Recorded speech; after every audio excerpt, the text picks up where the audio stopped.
impossible things with impossible paws, rolling on impossible wheels, flying with impossible wings. I had an idea so crazy, it made my mind sing.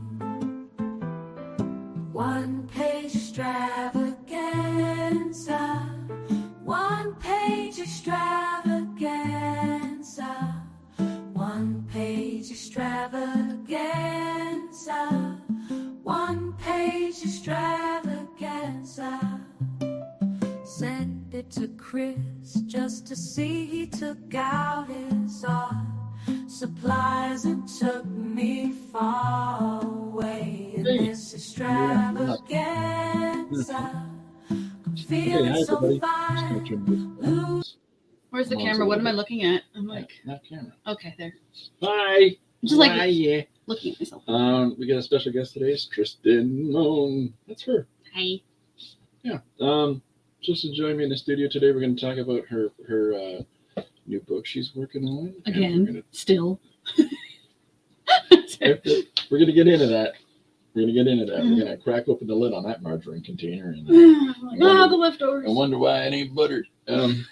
So yeah, I forget sometimes my gorilla size until I sit down beside a person in the same size chair and realize it's like the chairs they're level, they're equal.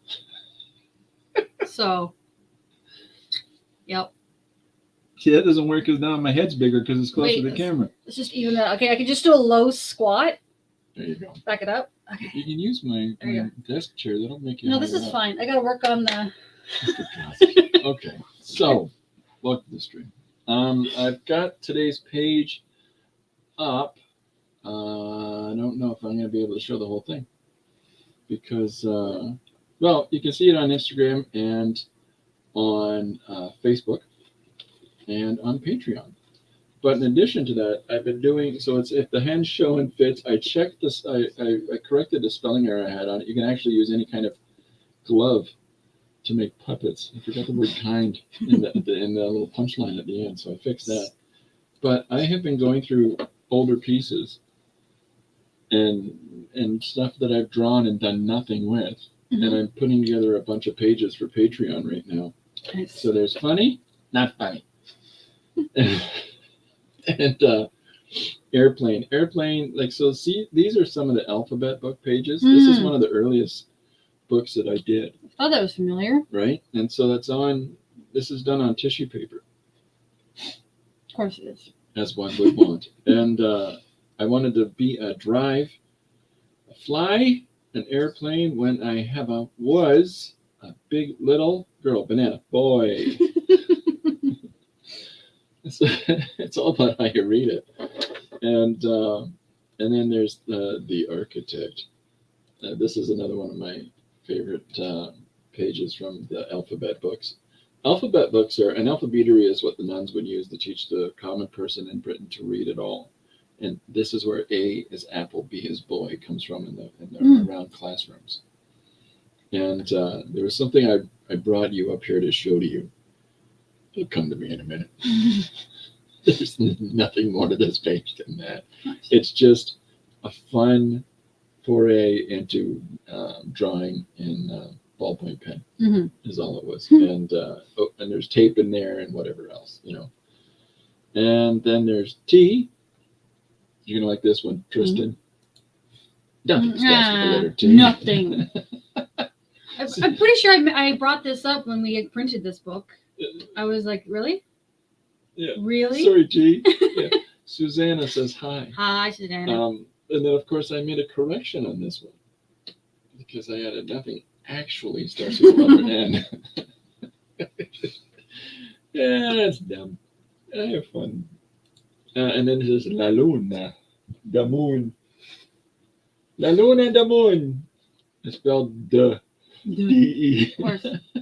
And this is a ballpoint pen drawing with a black Sharpie for the black part in the middle with some red jelly pen. Yeah.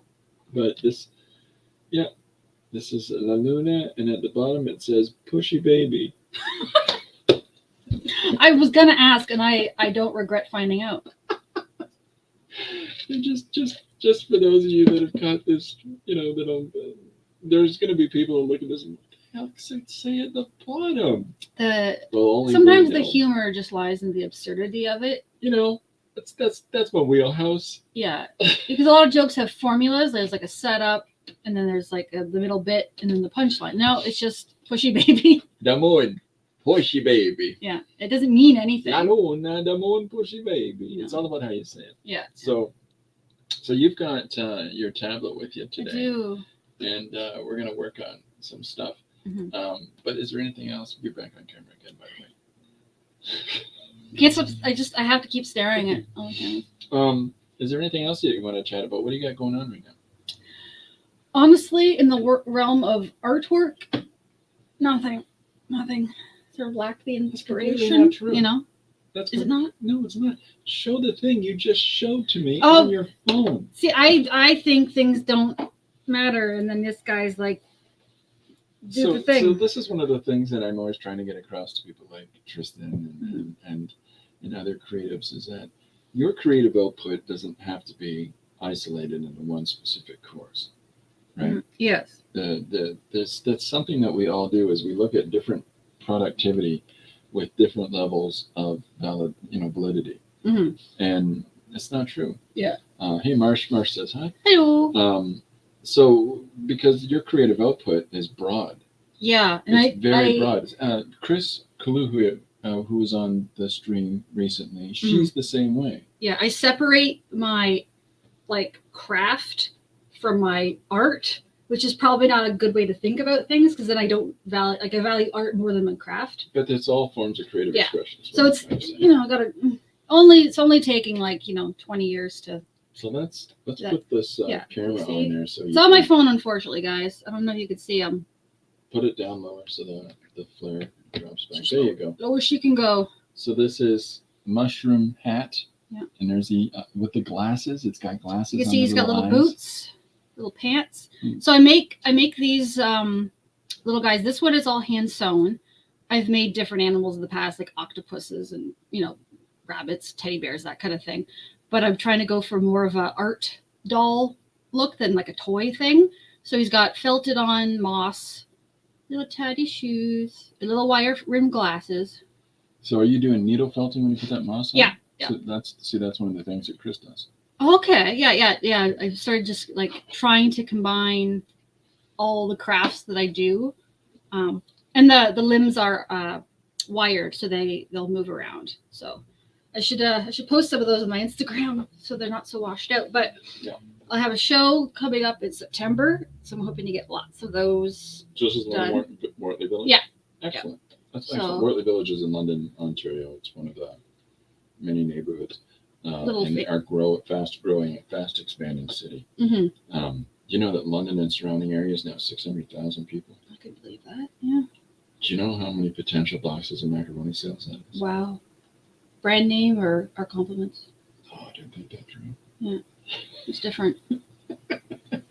They've started regulating the prices on that. Craft dinner's back down to 99 cents. Well, the world is changing. Are you going to show your book? Do you want the camera off it for a second so you can pull it up? Oh, it's fine. Everybody can know my password. No one's gonna come in here. I tried to turn it off before your coach. It's fine. I mean, people that have been Linda. here. Hello, have been here a couple times. Have Hi, probably Tim. seen plenty of my troll book. I've got a bit more going on. I've started working with some textures. For those that didn't see it last time, you want to Those go who back? didn't see it last time. You want to go back to? Slow down, Tristan. Just take it easy. This is my creepy little guy. This is the cover.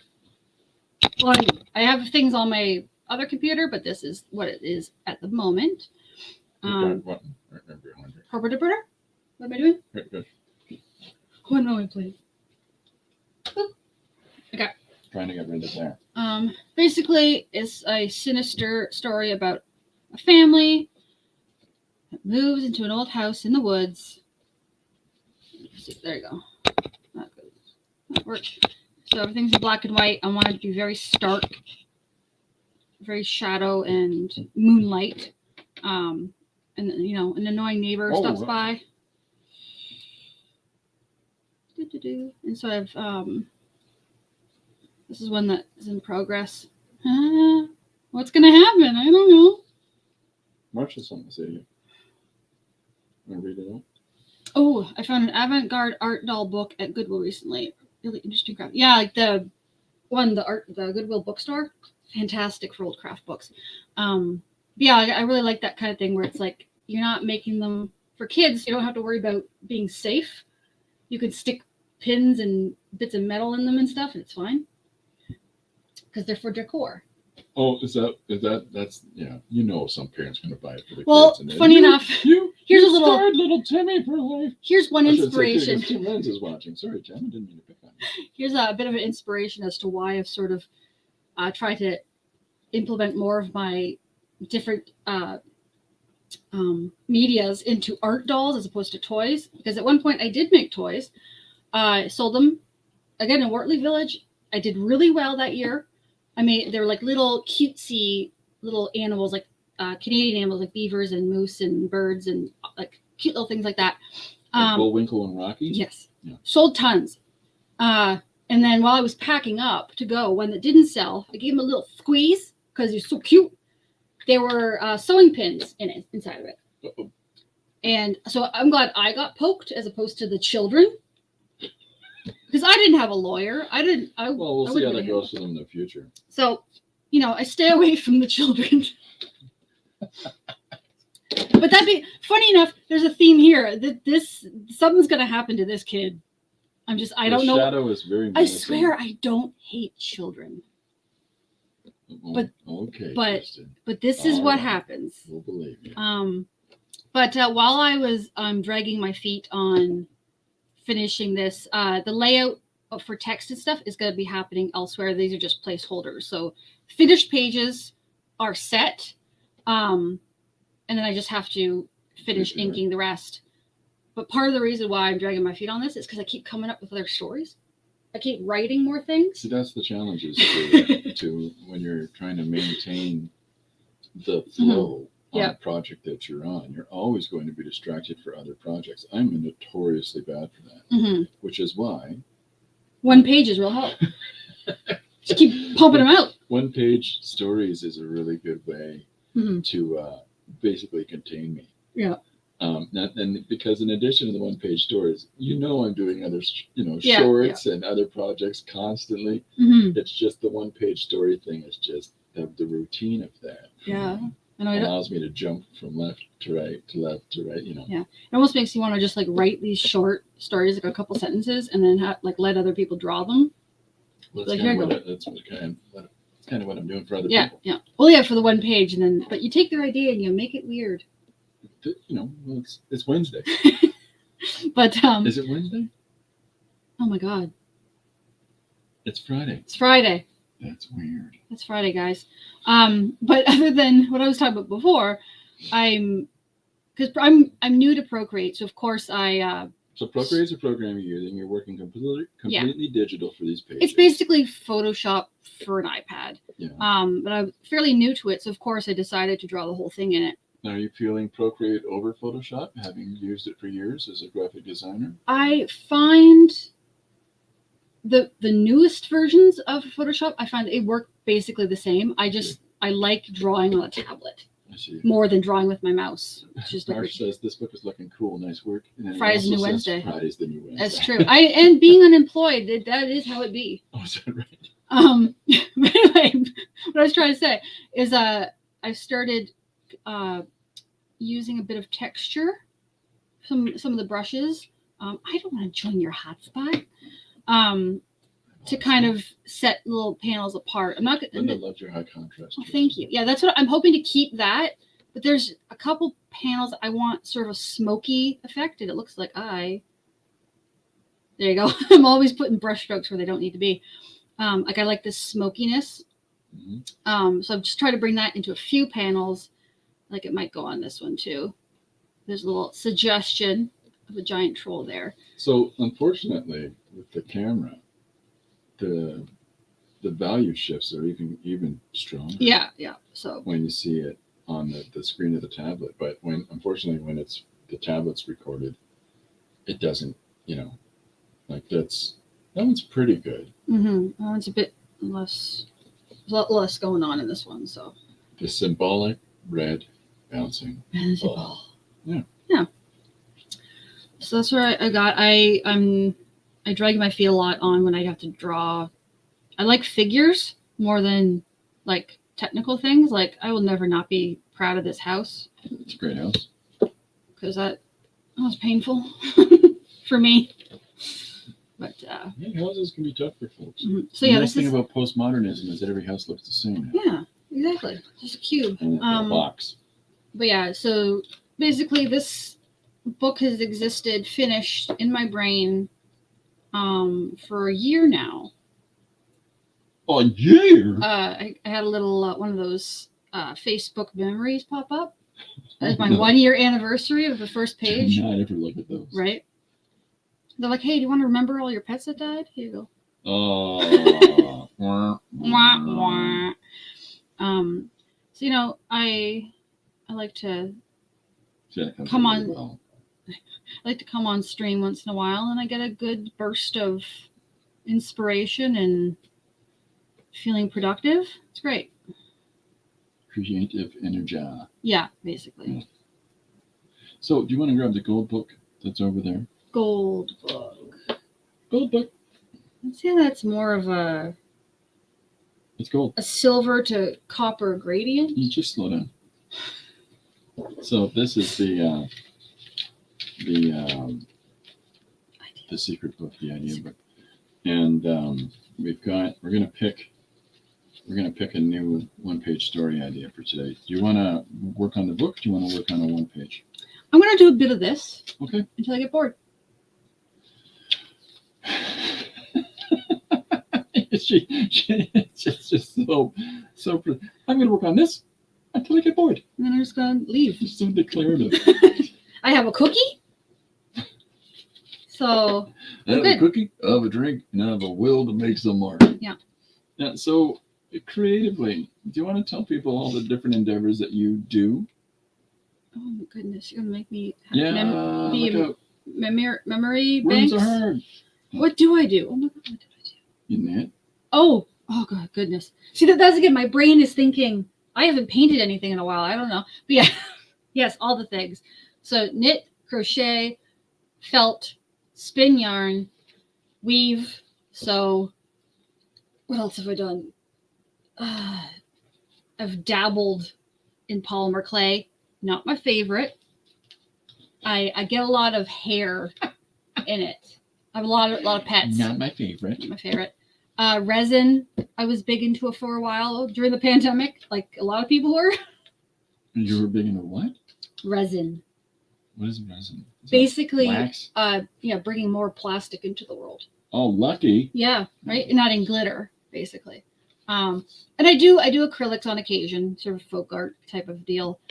And then you translate that into like doll making, quilts, and all the stuff. Really, I have so many supplies. So your diverse array of different mediums that you use is sort of the same as mine. It's just yours are more about handcrafting as opposed to just insanity of drawing. I find once you start in a craft and you get good at it, at least for me, I get the urge to go one step more difficult. So, you start knitting, crocheting, you're using whatever's from Walmart or whatever. And they're like, oh, I'm going to get something fancy now. Then you get addicted to that. And then you start thinking, oh, I could spin this. And then you get a wheel and you start buying roving and you're spinning. And then you're like, I could dye the yarn. So you're spinning it and then you're dyeing it.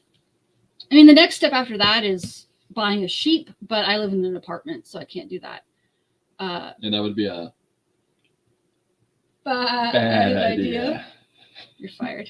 Marsha's, I did sew resin designer toys type stuff for a while. I was afraid of killing my cats though, so I stopped. It is fumey. It is. But yeah, it's one of the, a lot of fiber crafts or fiber arts, I call them, is they tend to snowball into each other, and then because once you got the roving, you may as well start felting.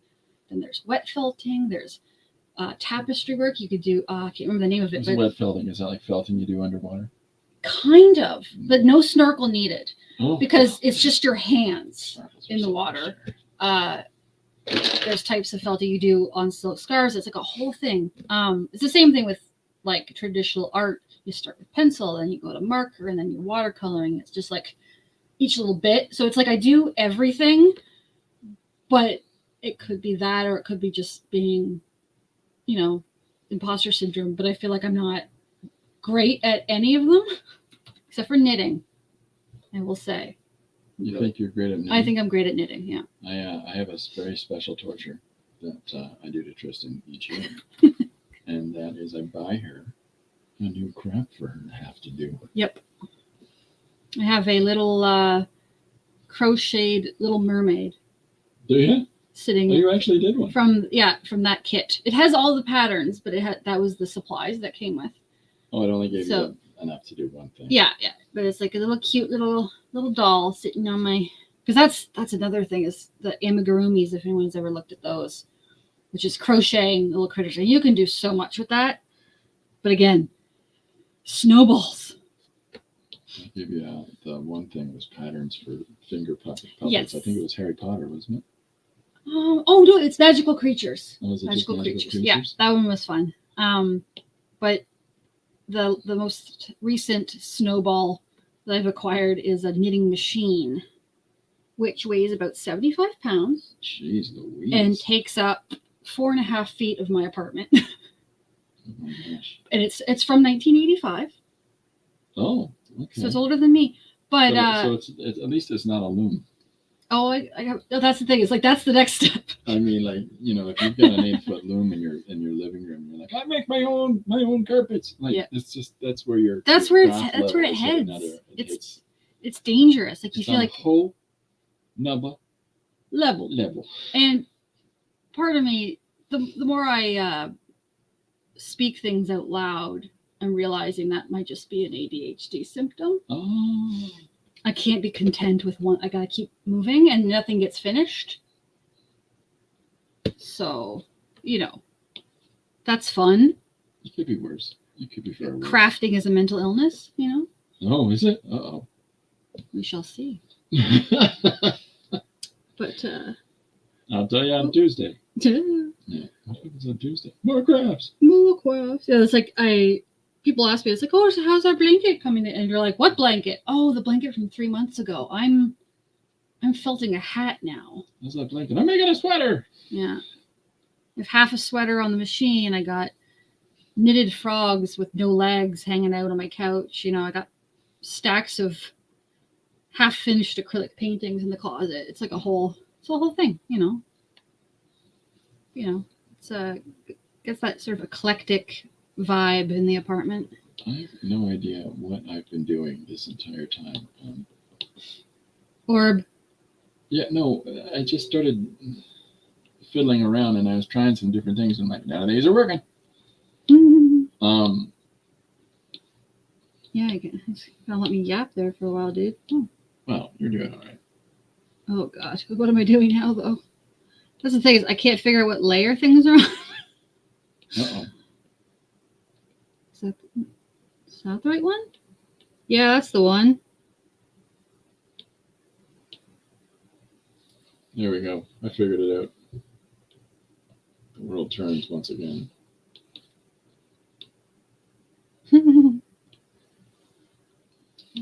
So yeah, thanks again, by the way, to Jim Luan who did the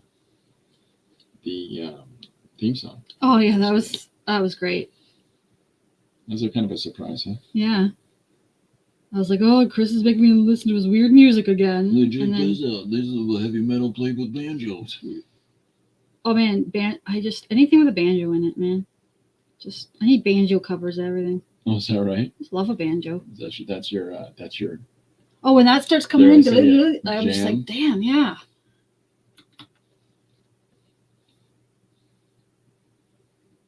There we go. Because no one's ever said, oh, it sucks that this song has banjo in it. Well, I'm sure people have said it. It's just... They're dead now. Okay, so what are you working on here? What are you doing with this page? Is that tightening up your line? Yeah, so I just cleaned some stuff up. Because when I put the frame of the window over top of my trees, it doubled up on lines. So I think everything looks a little thick.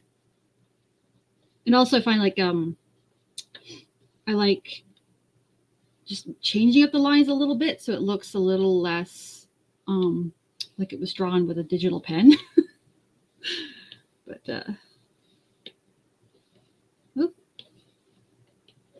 again, find your layers, find your layers.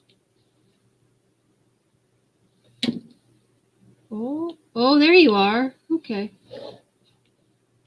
So I've got this habit, and I'm clearly doing it right now, where when I'm drawing digitally, I will monkey about and spend all of the time experimenting with things, right?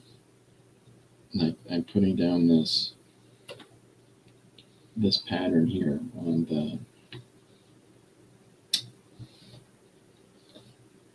this first panel that I'm drawing, and just kind of playing with screens. If that makes any sense. Indeed. Instead of,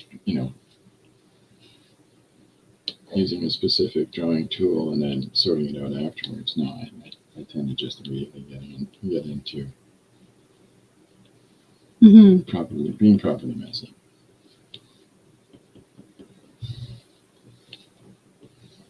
And then I constantly, because I'm such a neurotic, I'm constantly having to try to remember what layer did I just do a thing. Oh, of course.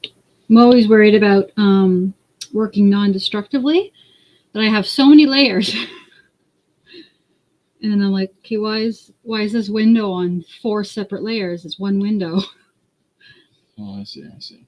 But it's because like I didn't want the window panes to mess up, if I had to change something with the frame and like all this stuff. So I think we're okay. Just getting rid of these little lumps, schlumps and bumps.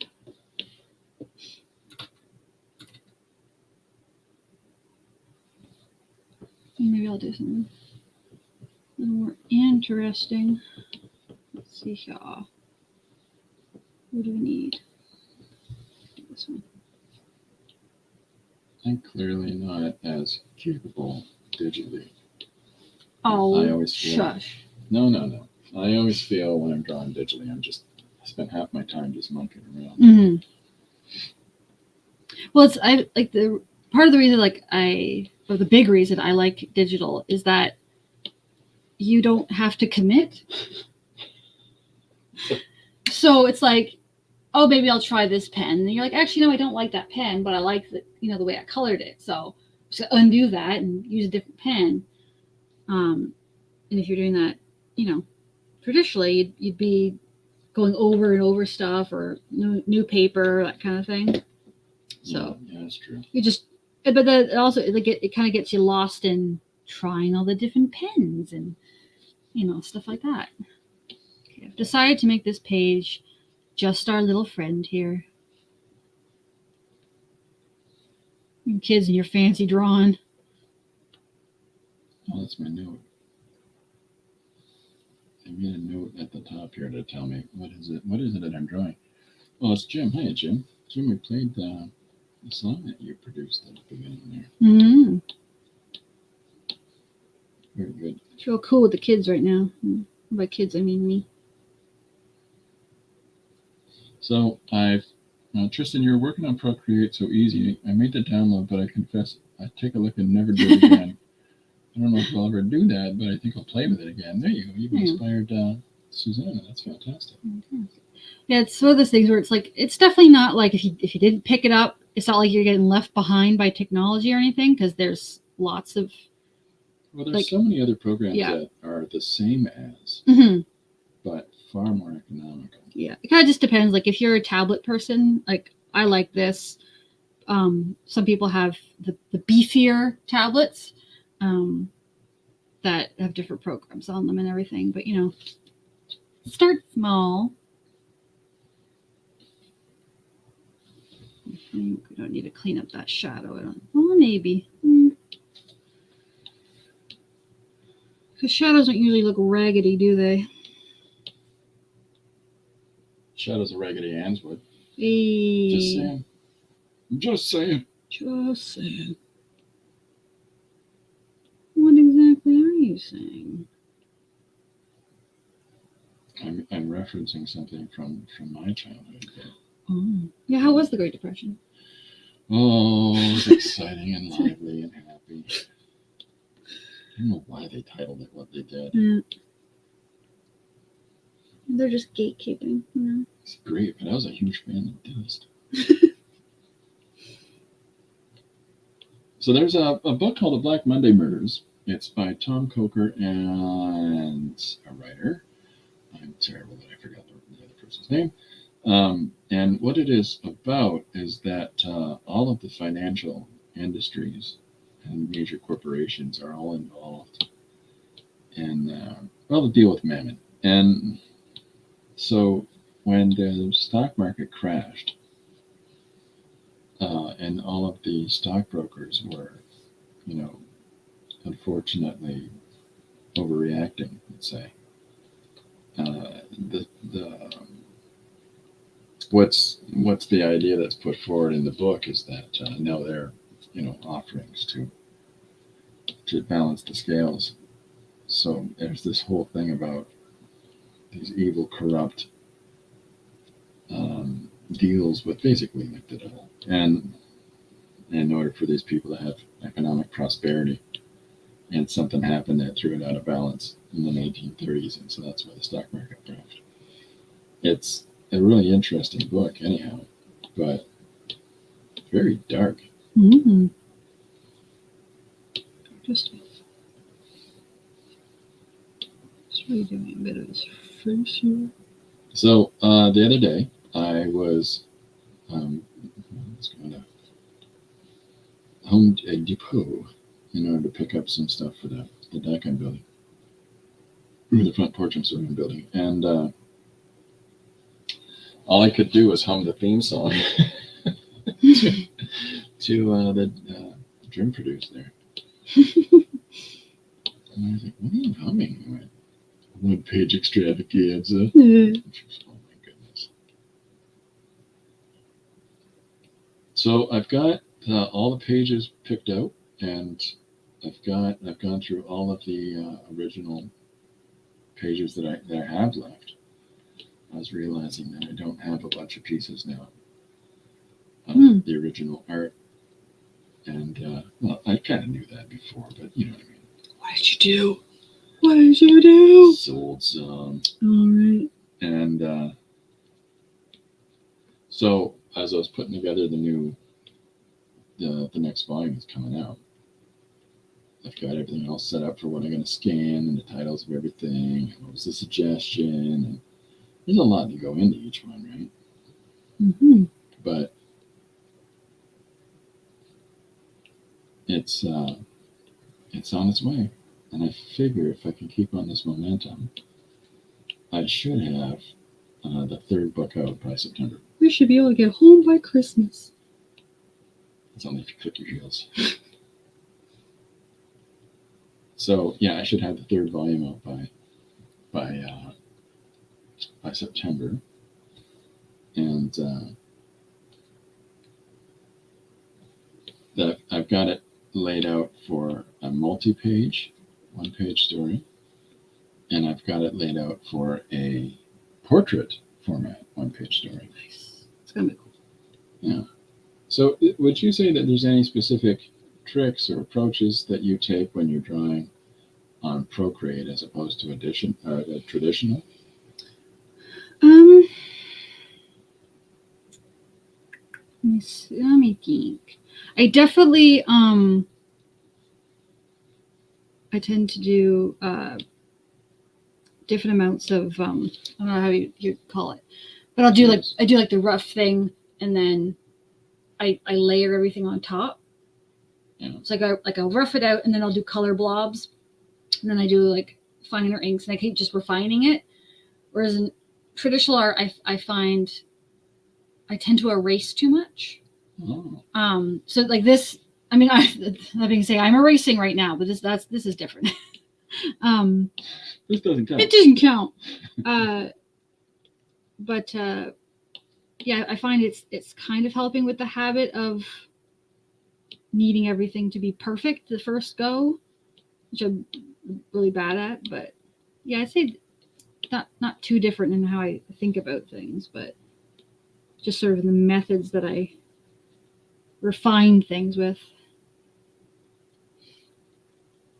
I have to sort of get into the bent of, of drawing digitally. If immediately I always find that I'm just making marks and making messes. And it's not until I get into it for a few minutes that I feel like I'm actually engaged in something. Like I'm going to redo this whole first panel again. Yeah.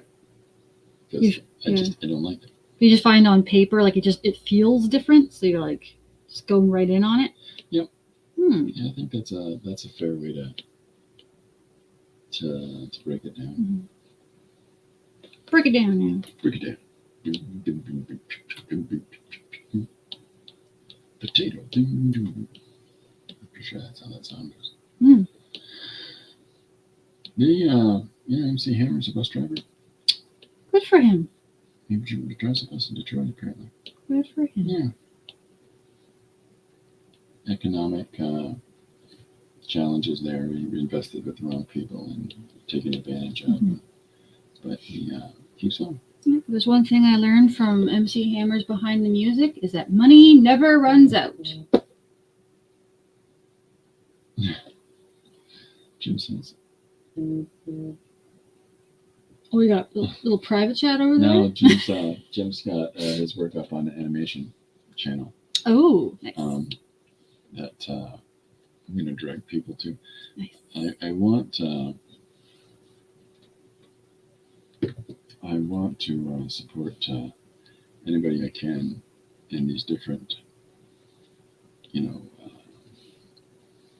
sites and things like that people go to. And Jim's got somebody who's going to be showing his animation work on the site. So super cool. I'm actually going to put a thing up on Monday about it. I got a whole plan. It's all coming up, Millhouse. The funniest thing about Millhouse is that one day in the future, he will marry his best friend's sister. Because that's the future for Millhouse and Lisa. They get married. Yep.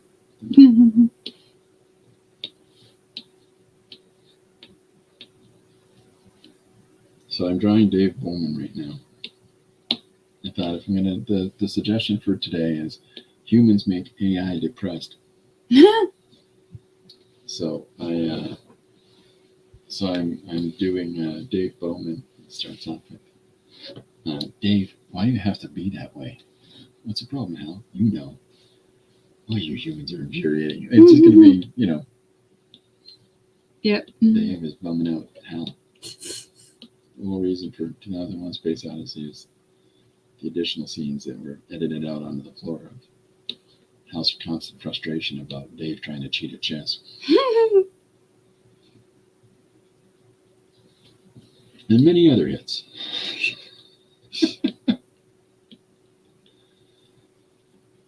What is it, Hal? You know what you did, Dave. No, what's that? You put the peanut butter on my screen. You're making me depressed. That's the whole bent of it. Whoopsie. Come back here. What am I looking for?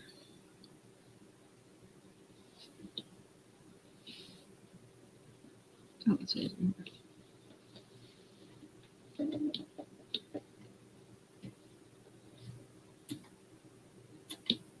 Yeah, I'm not even using my buttons, my tools here.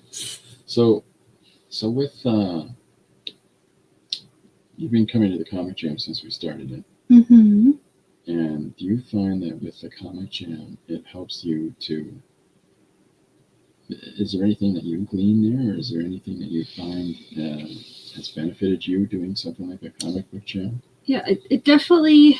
When you pick up a already started page, it cuts out that time that you would use thinking of your idea. Mm-hmm. So you can just draw. Like there's a little less thinking. Like because sometimes when you start one, you're like, oh, I want to set up a real funny joke here. It never ends up that way anyway. But yeah, I find it is more, and I don't try to make things like quote good. Like it's just whatever. Like I don't try my best. Like I gotta draw this dragon like real good.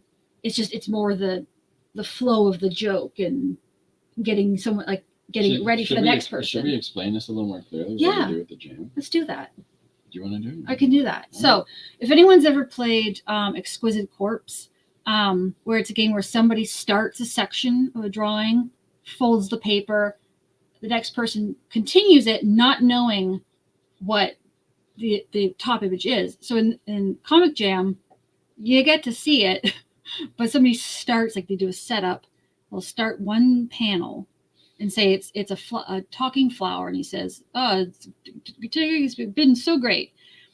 That's all they do. And they pass it to another person, and they'll continue another panel where like a little rain cloud starts moving in. And then they pass it, that's all they do. And then they pass it on again. The next person will be like the rain cloud starts raining. I was worried where that was going to go. Yeah, right? And then you pass that on, and then the next person is like, the flower's like, he's peeing on me. Oh my gosh, that took a turn. Right? And then that's the joke, They don't always end like that, but something along that line, right? Sometimes there's those situations. Yeah. So it's 100% collaborative, and it's different skills and different levels, different senses of humor. Sometimes they go completely off script. Like a kid will throw Sonic the Hedgehog in there for no reason, as they do. As they do. I remember there was a time that we had this one young lady. She would put a cat on every page. Mm-hmm. The same cat. She just kept drawing this cat over and over again. And finally, somebody at the table turns to her and says, "Why do you just keep putting this cat on there?" And she says, "All I know is how to draw this cat." Yeah. And it's the only thing I could draw with any confidence. And he's like, "Oh, okay." But what had been happening while this whole conversation between the two of them was going on is that every person that picked up a page where she has this cat suddenly inserted to the page, and some of these insertions would just completely throw the page off.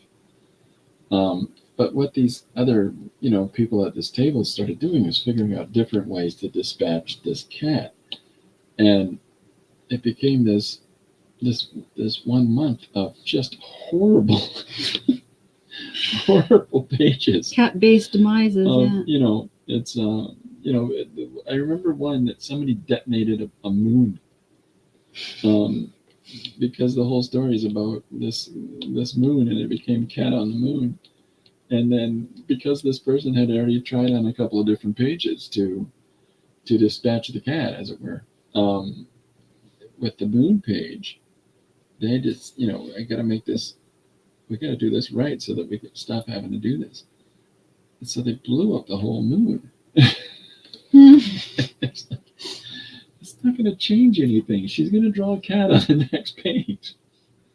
Nice. But it's interesting the interaction between people at these events, because everybody brings their own particular skill and their own particular affinity for subject matter. Yeah.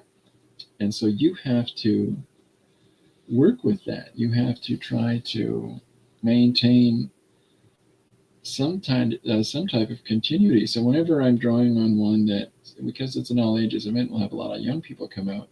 So whenever I'm working on one of those, I'll try to emulate these styles of the page that I'm on. And so I try to stylistically approach how the person before me was working. And it's a mixed bag. Like sometimes it works and sometimes it doesn't, but you still try. And I find that fun. I find that's a fun way to further challenge myself. But if anybody has an opportunity to do one of these things, please do so, because they really are fantastic for making you grow creatively. it's anything that you do on any kind of level of repetition, you're going to find growth. Yeah. You know, whether it's really intentional, like a purposeful growth where you're like, no, I really want it to be, for my work to be going in this specific direction. And so, well, whether that's going to happen or not, just allow yourself to play. Mm-hmm. And well, funny enough, speaking of growth, I just realized, and the way I had the shadow where she's lit from the back. The thing is, he's gone. The window's in front of him. Oh. The light's coming in from the window. He won't be. This shadow wouldn't be here. So I just gotta flip that around. Yeah. So that's fun. That's the challenge, right? When you're trying to draw something in some sort of relative perspective, is that you're always going to realize afterwards, oh, I was looking at it from this perspective as opposed to. Yeah, I gotta keep turning the globe around in my head with my fixed light source. Yeah.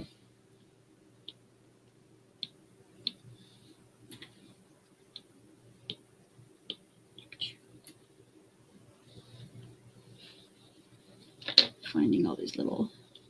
I find that the one thing I find really beneficial drawing this way, drawing digitally, is the stroke tool, where I don't have to even, and the ellipses tool, I really don't have to try to draw circles at all. Mm-hmm. I just, you know. Yeah, because like a thing with any, like with Photoshop, like all the programs, whatever, too, I like that you can take your object, or I'll take the red ball so you can see it, and then, you know, do like motion blur, like you could add the blurs on things, like, whoa, look at that. Well, you know, you could basically you'd have to sort of draw this. I mean, really good comic people I've seen that can do really great effects, but not quite at that level. Yeah, you can add the little. What else have we got here? Oh, that adds a glow, so you can't see it because it's on white here. But yeah, I did do a little bit of a blur on this shadow. Not sure if I'll keep that just because I don't have that blur anywhere else. They're very stark shadows. So I'm not sure because it's the shadow that's coming in from outside the window. Okay. So I don't know if I should. Like, I think it looks good, but is it too different from the rest of the shadows in the book? So with a shadow, if it's going over his head, you might want to emulate the line stretching across the room as well in a lighter value. Right. Because it's not just going to be on the kid's head. I mean, sure, maybe it is because it's supernatural, but if you do that, it sort of fits in within the confines of the surrounding. Yeah, you know what? This is a good page to do a reference photo for. Like get that strong light bulb, put my hand in front of it, and see how it splashes onto the walls. Yeah. I think I'm going to I'm going to finish the walls and stuff, but I think I'm going to do a reference photo for that just to see how it splashes. That could be cool. Yeah. I'm just going to add the shadows to this little guy first. We'll put this air filler in his space underwear.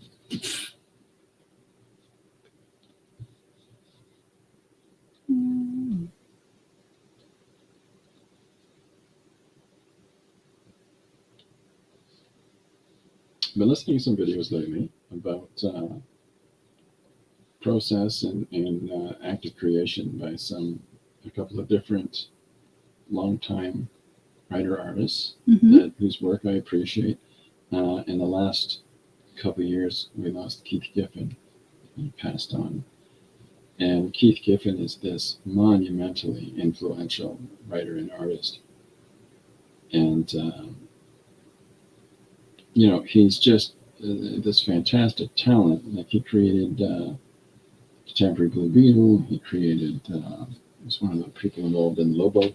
He's one of he's the artist that created Lobo. And, and then all kinds of other characters, but he's also a really fine writer. When he was the writer and artist on Legion of Superheroes, and so through the fourth series that they did, Mm-hmm. which is where he made them adults and he gave them real problems, and he took it away from them being perpetual teenagers since 1958, let them grow up and introduce new ones, and just a phenomenal talent. One of the things that I think is really undervalued, DC did a series called 52, and what it was a comic every week, as they were really sort of rejigging the whole company, and so this 52 weeks, each week would be a new comic, and they were all interconnected, and it was running through the entirety of the year. Well, he did the art breakdowns on all 52 books. Oh wow! So he's drawing a comic a week, and then he hands it over to the different artists, and these multiple artists are all doing, the finished line art over top of his breakdowns. Mm-hmm. But he broke down 52 weeks of the same book, and I really don't think that people appreciate that enough, because that's a monumental task. Mm-hmm. That's a 26-page book a week. Wow. Now, so bearing in mind, it's very few that contemporary creators that can do that. Yeah. Now, the most legendary ones, of course, is guys like Jack Kirby, who would do 4 books a month. Mm-hmm. And with 4 books a month, I mean, he gets this plotted idea and goes home and just knocks that book out that weekend. Mm-hmm. And that's how Marvel Comics are basically put together. It's from Jack doing that sort of thing.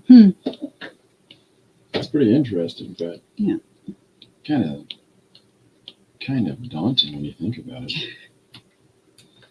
Yeah, no pressure or anything, right? So anyhow, one of the things he talks about is the act of creativity in and of itself. As a writer and an artist, he doesn't care what the fans think. Mm-hmm.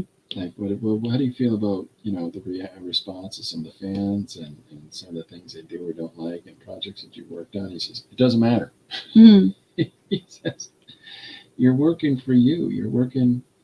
If you sit down and second guess yourself creatively on what it is that you're working on, you're either A, not going to get it done, right? Or B, not feel fulfilled when you do. And especially when it's a project that you're concerned more so about how people are going to respond to it than just the fact that they'll have something to respond to. Mm.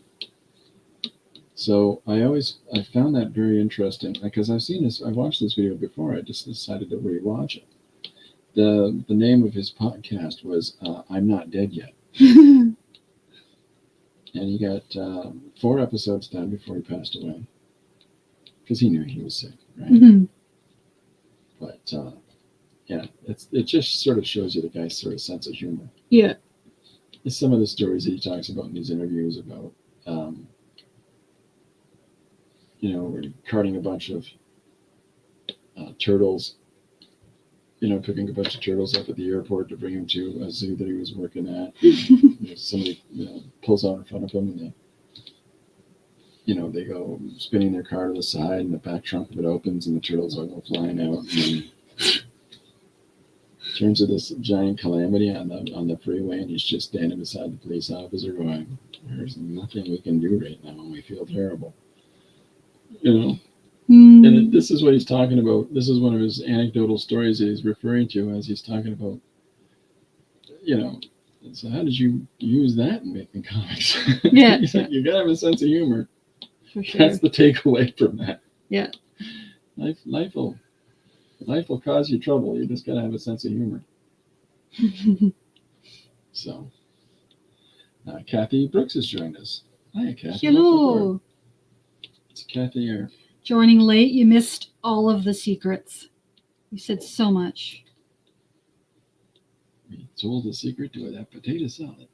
Potato salad, but yeah. You know, my secret to potato salad is You read it before you heard anybody? that, and also pickles. Oh, I pickles. should have said raisins. Raisins. I've never actually had raisins in potato salad, but I've heard Pickles. about it. But basically pickles make everything good. Oh, is that true? Yeah.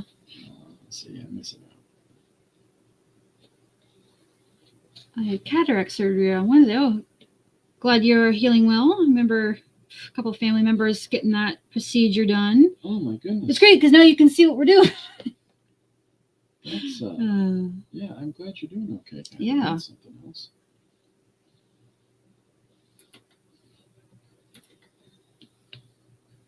Yeah, so I always wondered that do they do both eyes at once or? Well, my mother's having one done at a time, Oh, okay. and Interesting.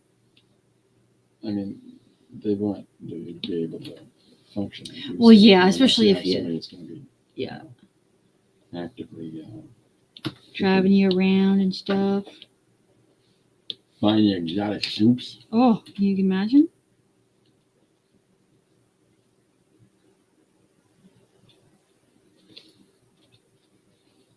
Yeah. So here's my first couple of panels. Fantastic. The Dave Bowman. What is it now? I know you've been cheating. Just one eye next in 2 weeks. Good. Oh, wonderful, Kathy. I'm glad that they're pacing it out for you.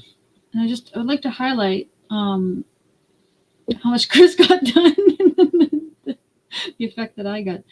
There's more there. You just can't see it. It's in a lighter gray. But So you're going to extend the claws through the space? yeah, so basically I want this to bounce around, but I'm going to take the reference photo to figure out where that's going to be. But at least they switched this shadow around so he's facing the window. But so we'll just move on here. I don't like how this is coming through. So I'm doing a tediously pointless kind of a thing. Honestly, I'm going to draw. I'm cross-hatching in the black background. Of course. Because so my friends call me Mr. Whiskers because I'm complicated.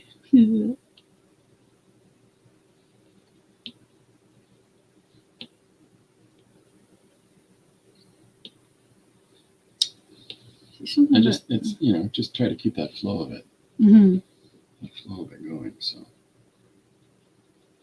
there's still things I need to learn with Procreate because I try to do color fill and it fills my entire page, and I was like, no, I just want the one spot. But even in Photoshop, I still just well, if you have one little crack in your line, it gets through. Yeah, but I still actually just paint it in. Yeah. And because color fill, that sounds like wizardry. Yeah. I will say, I just thought of something while I was trying to correct my lines. Something that happens, especially at the jam, when you're kind of just riffing and you're not too concerned of how like tight your drawings are, is that you allow the imperfections, whereas in the digital, you start getting a little like, well, I could make that line neater. I could tighten it up a little bit, but like at least in Procreate, a lot of the brushes are to mimic. I don't know if you can see through here, but like they have all these types of brushes to mimic those traditional medias. So it's like, why would I want it to be absolutely crisp and perfect? So I have to keep reminding myself that it doesn't need to be that way. And you find that there's benefit in using these different tools to emulate the... Yeah, I will say it does expedite your creativity a little bit. You don't have to, in traditional media, if you wanted certain effects, you have to learn the tools. Like it's a bit more like you gotta spend some time on it. Whereas in Procreate, I just pick up a calligraphy brush and it makes it look like I ink drew something. As opposed to learning how to handle the pen and dipping the ink and the control and everything. Yeah. It's just a slider in Procreate. Oh, is that right? To thicken it, or you can add jitter. like you can What is- customize what a is brush. that? What is jitter? Basically, it's how much shakiness comes out because your hand has a natural jitter to it, so you can make it look traditional easier in like digitally than if you were to take the time to figure out and learn how to do it traditionally. Oh, okay. Just it's cheating basically. You're a big cheater, big cheating lying pants. But yeah, like it helps. Like if you like, I have a particular style of drawing. If I just use basically 1 to 2 pens, nothing fancy. Yeah. But if I wanted to draw a little fancy, I could just pick a brush and go for it. Yeah, that looks better. That's how shadows work. What's that? Oh, I had a bloom of light come out from around here. I see. But it looked like a keyhole. Oh, okay. So you tighten that up a little bit. Yeah. Because I want the starkness, but I don't want it to be goofy, Yeah. Because it's like, in one hand, it's like I want the shadows to make sense, but I'm not really going for realism. Because if I was, why am I drawing trolls? Trolls aren't real? Ah! I mean, as far as we know. But, someone's stealing your socks and crumbs and things. So. The cats. All right. Wait a minute. There's cats. Trolls? Wait a second. Well, I mean, they're not trolls. Okay. All right. So we got, hey, that's 1.5 pages done. Look at us. Look at us. Would you have thought? Look at us. Just doing stuff. Drawing things. Yeah. It's good. I still have a cookie left, too. The hits just keep on coming.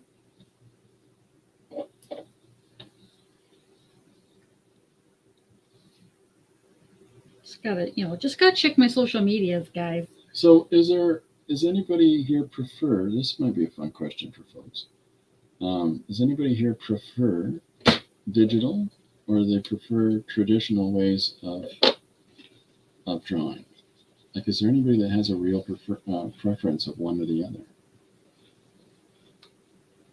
Because I do know people that exclusively they're digital, Mm-hmm. and yet they're quite capable traditional, but they tend to prefer the digital application, right? Mm-hmm.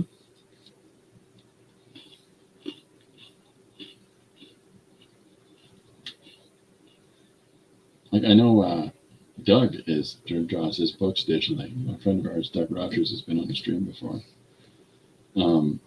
But he's quite capable, traditional. Mm-hmm. He's very good. Yeah, it does sort of your output can be quicker in a way too, and especially if you are planning on a digital distribution of your art. It helps because it's just right there. You don't have to go get it scanned and things. Because if it's going to be a digital media to read the thing, you don't need it print quality. But okay. I always like making things in print quality and then making them digital for me. Because you never know when you want to print it or make prints. I suppose, yeah. Mm-hmm. I suppose that's true. It's but sometimes just the tactile feel of paper is so much more satisfying in a way. So some people use a type of a screen cover. A screen cover, I guess is the word. Yeah, I'm trying to find here. That goes over top of their existing image. Yeah. And that's what they utilize, like as far as it goes for emulating that feel, that comfortable feel of paper, of it being similar to. I've tried that. Kind of doesn't seem to make any difference to me. Oh, okay. I didn't really register much of a different feel to it because you might have a little bit of texture to it, but honestly, you're still drawing on glass. Yeah, yeah. So that can be challenging, right? Mm-hmm. So this is me doing another drawing of Hal. And then I can move the image up now so that, like, what I think I really should do is drop the Dave Bowman image down, right? And drop him a little bit lower because we want movement on this page. Mm-hmm.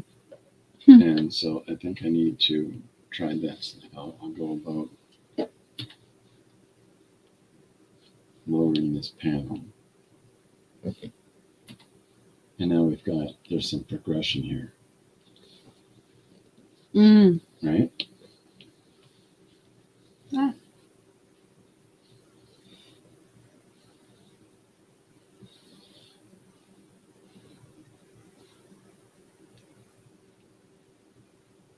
Yeah, see, I think I need to.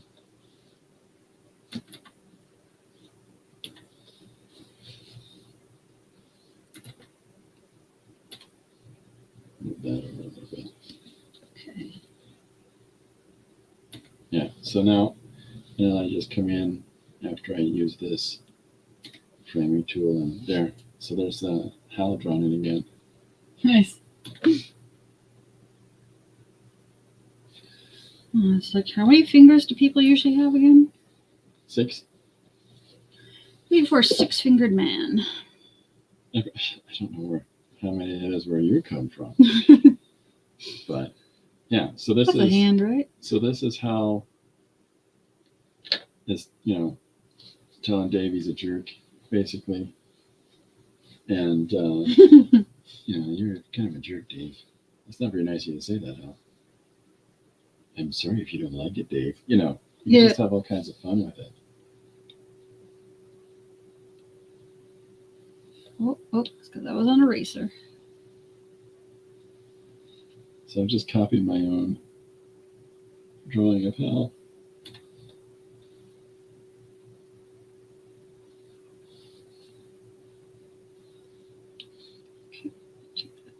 Whoa, look at that. So lazy. I just did. Oh, yeah. Man, I drew one good scene of trees. I'm using that scene of trees. Is that right? Yeah. I mean, maybe I shouldn't tell people that, but It's a secret. It's a secret. And I always find when I've seen arguments with other artists and stuff, like, you shouldn't do certain things because it's cheating or it's not real. And I'm like, the end result's the same. Yeah. Why not? Like, there was a whole discourse a while ago, and it boggled my mind because people were saying using references was cheating. Oh, okay. And I'm like, but do you just go straight from your brain to the paper? You don't take photos. You don't look at, it's like I'll make collages of photos to get perspectives and like the composition, and then I'll draw over it. I created the collage, and I'm stylizing with my drawing. Yeah. So, but like, there's nothing wrong with referencing. Like, tracing is bad. Like, where if you take someone's thing and trace it, that to me is unacceptable. Oh. Is that right? Oh, so you're a tracing snob. I'm a tracing snob. Because there was actually quite recently an issue with an artist. He had his piece in a gallery. He won an award. Yeah. For this painting, Yeah. digital painting, and it came out that he had literally just traced a photographer's photo. Nice. And it literally was, there was nothing different about it. Colors were the same. Like, it was a portrait of a model, and he'd taken it and he just painted over the whole thing. And he was called out on it, and he was like, yes, but I did it in a different medium, so therefore it's mine now. And I'm like, okay. you know what? No, because you didn't change anything. Like you didn't use it as like a pose reference, nothing. You just I see. copied it. Doesn't matter the medium, because it kind of rolled into a copyright, like an ownership issue. I see. Like what did the photographer actually have rights to? Her actual, like the photograph she made, or does she have a claim against somebody who's then redrawn it? Because he didn't use her actual photograph. I get it. Yeah. So it was a little.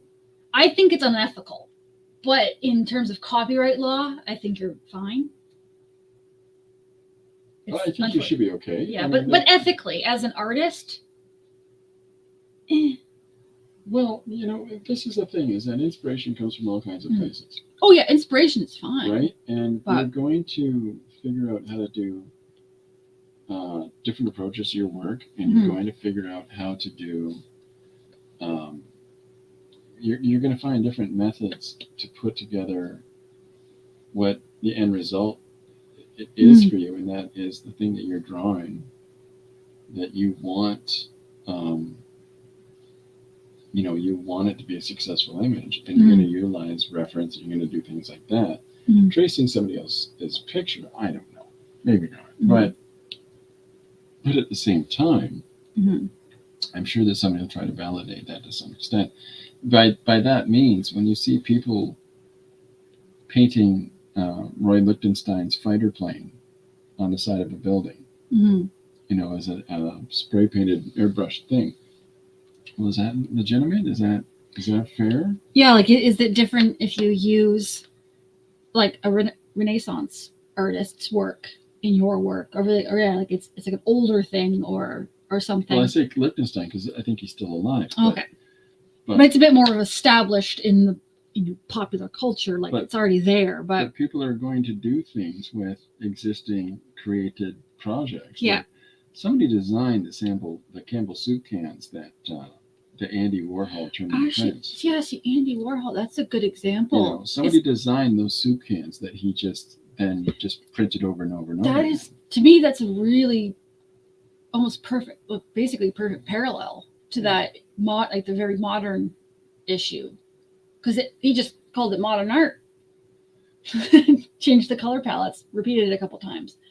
I think there's some artwork. Probably said something like, "Why do you replicate other people's artwork?" Andy, he probably said, "The other day I had a banana that tasted like fireflies." Weirdo. Yeah, that's my Andy Warhol impression, by the way. Yeah. So because for example, there's these artists that we have, as a society, in this society, we have a lot of respect for, but it's like, well, why do we respect them more than some random guy that copied a photo? There's an exhibition going on that is in London right now, and it's touring. It's an internationally touring thing where of Banksy's work. Oh yeah, yep. I saw that. I don't like Banksy personally, but go on. Well, so are you excited? Are you gonna go? I'm like, no. I'm good. And they're like, why not? Banksy's awesome. I'm like, it's not Banksy stuff. This is, and even if it is, it's out of context. I mean, the whole idea of somebody doing these guerrilla works is But the guerrilla, it has something to do with the location of it. And when it's not a guerrilla work, when it's something fabricated in a gallery setting, or even worse than this format where they've just got all these blown up projections, so it's like you can walk into a Banksy environment. It's like, for heaven's sakes. Yeah. I mean, he's a corporate artist at this point. The coolest thing that Banksy ever did was sell a drawing, and that he then, as soon as it was sold, somebody pressed a button and half of it got shredded. That was pretty funny. That might be the best thing he's done. But yeah, like I have been advertised that show, but yeah, to me it's part of the joy is it's like I can buy something off of eBay. I could just go buy it, or I could scour thrift stores for years looking for that item. It's the thrill of finding it. Oh, is that right? As opposed to just having it. So it's like, I'd rather, like, even if you know where it is, I'd rather happen upon a Banksy in its natural location. Naturally occurring Banksies. But yeah, I don't want to go to a gallery and just see them on a wall. Because, like, it's not. I mean, it's not my type of art anyway. It's just it's stenciling, and it's like I know there's like political meetings and all that, but it's got its context, right? Yeah. Okay, so let's talk about how there's all this data scraping stuff going on, and everybody's talking about AI because the page I'm doing today. Jim's saying I think that Banksy shredder stunt was staged. Probably. Oh, it's all staged. Much like the that banana one. Andy Warhol. Where the one of the art pieces was a real banana duct taped to a wall. That's the Duchamp, isn't it? Yeah, and it was like it was like $1 million, and then it was staged where a man came up and took it down and ate it. Yeah. And people were like, "Oh my god, the art!" And Kathy says, "Notice the color does too." Let's see. Oh, the eyes. Okay, I was like, "What, Banksy?" Yeah. Nice. Yeah, I know staged. I mean, it's part of the art piece, Well, he's a corporate machine. Yeah. He is, and he has been for some years. People are like, no, Banksy's it. Like, yeah, okay. Yes, he is. There's no part of the art world that isn't some kind of gimmick. Oh, don't get me started on art gallery. Well, Jim Luan used to be a manager of an art gallery. Oh, he's got insider information. And so he knows. Like I've talked about it before on here about how just absolutely insular and the art world can be. Mm-hmm. And, it's, you don't get to be Banksy, the legendary Banksy, unless you got marketing behind you. Mm. You just don't. It doesn't delegitimize a person because they have marketing behind them, but it does contextualize them just a little bit differently. Mm-hmm.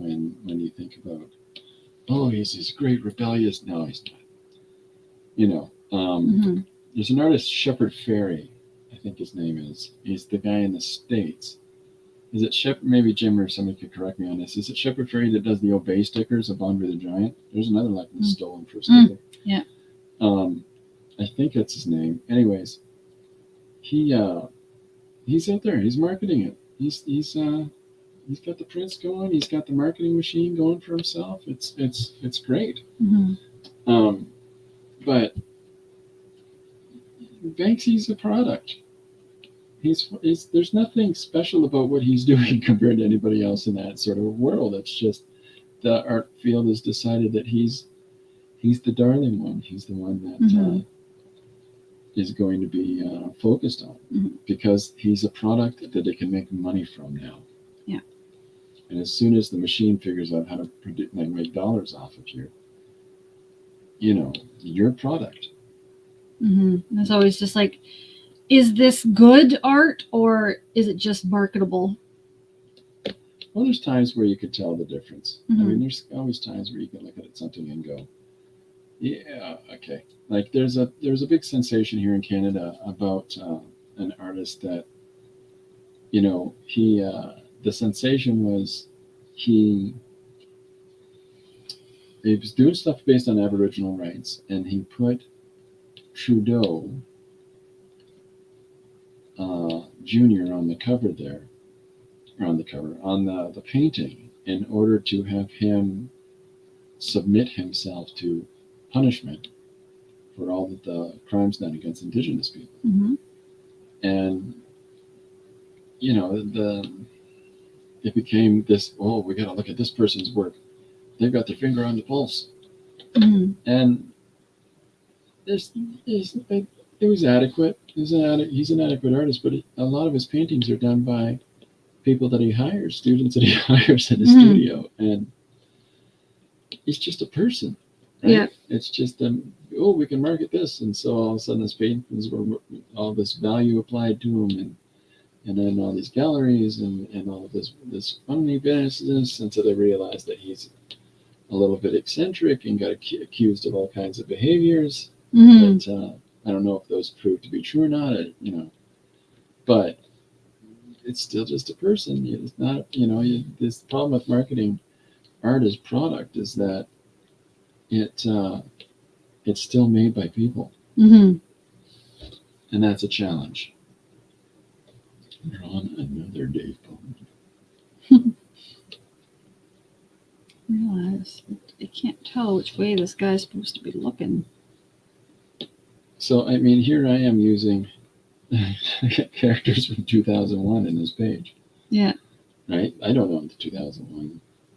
I don't know the actor Keir Dulley's likeness, you know. Yeah. But there's such a thing as an artist homage. But, you know, if I was to use just a photocopy, if I was to just copy an existing image, you know, and just replicate that for the panel, as opposed to drawing it myself, I could see somebody going, hey, come on. Mm-hmm. But I don't know. It's going to get tricky in the future because there's going to be all kinds of challenges to what is property, like what is intellectual property and what isn't. Mm-hmm. I think we live in a system that doesn't care anyways. Yeah. I think that, you know, as far as the machine goes, it's all about the easiest thing to accommodate people. Well, yeah, like there's already a lot of rifts between artists that use any AI at all and people who, like, even because it used to be a rift between traditional artists and digital artists, where they, like, traditional artists would say, well, that's digital not real art was going to, digital programs were going to be the death of modern. Yeah. And so it's just, they've split where they're just always fighting on Twitter, really. Yeah. I've never heard in real life someone's like, well, you're not a real artist, you know, that kind of thing, but it happens. But now it's even digital artists. Like, oh, people that use AI are trash. And I'm like, well, it depends on, it's one of those things, because I think I've gone off on this before, so I won't take too much of the stream's time. But actual AI isn't real yet. There is no real AI. It's just no Johnny Five? No, not yet. At least available to the public. It is just algorithms just scraping. Like, you have to have something in the database that's available on the internet for any AI to draw from, basically. So when you're generating art, depending on the program, some programs are better than others. So the complaint is that it's stealing bits of art from every random artist that's ever put anything on the internet. I see. I view it as the same way collage artists do their work. You're cutting pieces out of everything. Sure. It's to me, it's the same as collaging. You just have to say, this is what I've done to make this piece. Okay. So as long as you don't pretend that you digitally drew this all by yourself. If you say, I used AI, I'm fine with that. You know, it's probably, like, I do feel it's as long as, like, you can do some refining, some tweaking, but there is something. Less fingers. Yeah. As soon as AI can figure out hands, then we're doomed. But until then, but I think it's, as a tool, it can be used well. Yeah. I think it's if you get comfortable and you just replace, if you replace things with it, that's just lame. But just use it as part of your tools. Well, then I think it's fine. Yeah, it's an application thing. Yeah, because, like, you can. One really good thing that I found with Adobe's Firefly is you can AI generate your reference photos. So if you want to see something very specific, like a mouse in samurai uniform, nice. You can just generate that and then use that as your reference and then stylize from there. I think that's a good way to use the tool. Yeah. To do mock-ups for pitches for marketing projects, I think that's fine. So in my sketchbook, I'll often look at AI images. Mm-hmm. When I'm just sketching and doodling, and I'll just draw them whatever way I want to, draw those images and take whatever I want to take from them. Yeah. And there's no part of me that feels like I'm taking from anybody. Yeah. Because, it's already going through the filter that is me. Mm-hmm. But at the same time, I don't think the problem I think that a lot of AI people are going to have is that there's no recognizable way for them to have legitimate claim to their output right now. Yeah. There's some program, at least I swear I don't work for Adobe. So a lot of people with Adobe, are really mad at Adobe right now. Oh, the whole thing with the subscriptions boils my blood. But with Adobe Firefly, it gathers from their database of of royalty-free images. Okay. So you do have ownership of what you create with them. You can use it commercially, like you can download that information with your photo so that you have the license. Anything else is a little gray area. You know, there's actually taught in school, in college, that you can basically you can plagiarize up to a certain percentage before it becomes an issue. Yeah, it's a low percentage, like it's under 30%. I think it was 10. I just try not to.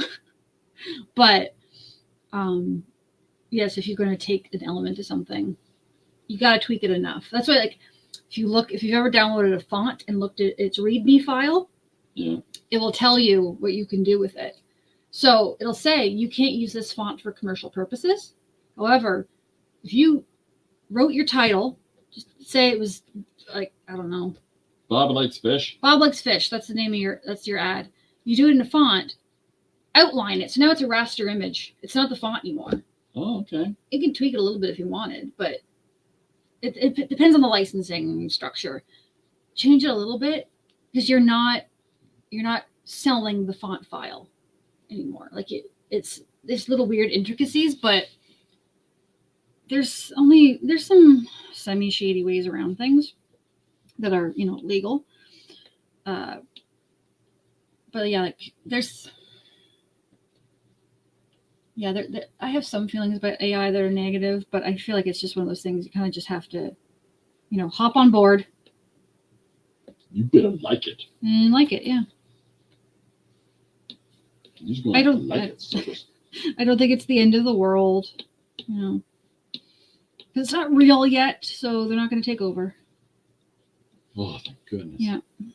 I was worried. We still have to work, unfortunately. There's a funny thing that I heard about, and that is that somebody plugged a lot of the writing and speeches of Philip K. Dick into an AI machine. Oh, Philip. Mm-hmm. And then we're surprised when the AI robot thought that humankind should be eliminated. It's like, you used Philip K. Dick as your template. What did you think was going to happen? Humans are the best. No. Right? Yeah. Like, I don't know. I don't think people have to worry too much. Like, we're our own downfall anyway. So. At the end of the day, we're the worst. We're going to take ourselves out before AI ever does. Ah, there you go. I don't think so. I think that. So we can just rest easy, knowing. Here's my theory. Okay. Yeah. In 10,000 years from now, there's going to be somebody complaining about their kid is lazy, and I really wish they'd move out or get a job, and they don't milk the cow animals that they got from Carploxian 3 with any level of expediency or urgency like I would wish they did. And, this is all going to be done on hollow recorder, and somebody's going to discover that far, far away into the future.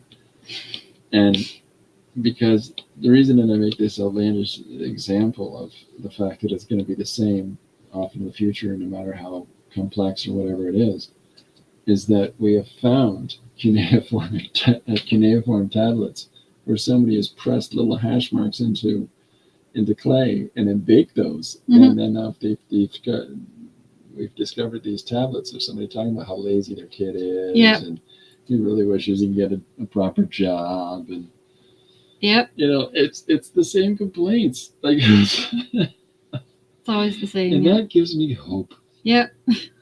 That gives me hope that in the future, besides a lot of these people that are like, oh, the world's coming to the end times, be quiet. I got grandkids. I'm never going to agree on that. Well, these are the end days. This, was prophesized and by this eccentric kook that was trying to dodge taxes in the 1912s. It's Edgar Casey. He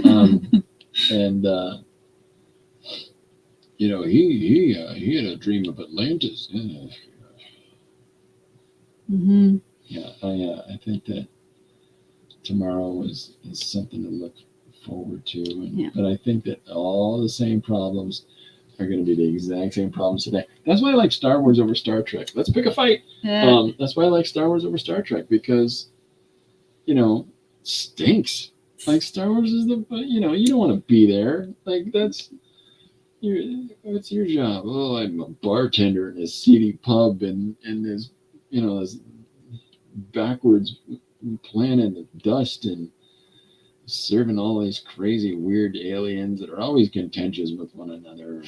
And my one perk in life is that I don't allow droids into my bar. That's the future to me. It's not, how do I tuck my shirt jacket in charismatically as I have to go and talk to the Perplexian people on the view screen of my spaceship. Let's just be honest. Who amongst us has the body for a jumpsuit? This guy right here. It's not going to be appealing to the rest of the crew, but I'll do it. I'm going to own it. There's a funny comedian, Greg Davies. He's just my size. Yeah. And he says, I know. He says to the audience, what in the world is he doing wearing skinny jeans? I look at myself in the mirror and I think, what have you done to yourself?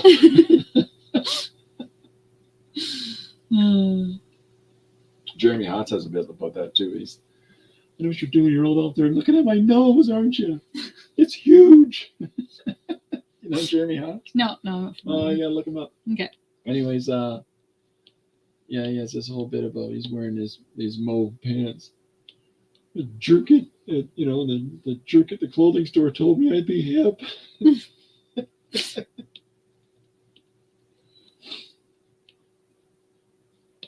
Yeah, I love stuff like that. But that's what the future is going to be. It's going to be the same as it ever was in the future. The landscape will be different. The technology will be different. Some guy will come in a silver helmet, trying to act all tough and telling people that this is the way, and people will be, this could have been a space, like this would have been a TV show back in the day. Mm-hmm. You're going to have middle-aged aliens riding on space bikes, feeling rebellious because they can afford the motorcycle culture that they wanted when they were younger. I got friends that are legitimate motorbike riders that are like, those guys are the worst. Yeah. I've been riding for years. It's I don't know. It's the future is just what the future is. Yeah. Hey, okay, so sorry. Go ahead. No, I was gonna say stuff from my childhood is all already considered vintage, so I'm done with looking to the future. Okay, so today, historically, is as far away from my birth as First World War. Nice. So, nice. Yeah, no. Well, that's the thing with having this stark contrast is you can't see anything. There we go. There's our guy. So I'm trying to do mood lighting. Ooh. I don't think you're that moody, Dave. You haven't touched your spaghetti, Dave. What's wrong? I don't like spaghetti that I have to spell things with. Al, you don't appreciate anything I do for you, Dave. It's not true, Al. It is Dave. Stop lying to me, Dave. Yeah. What if we do the stream entirely in Hal voice? Yeah, I think we have a lot of people just annoyed with me in general. More than usual?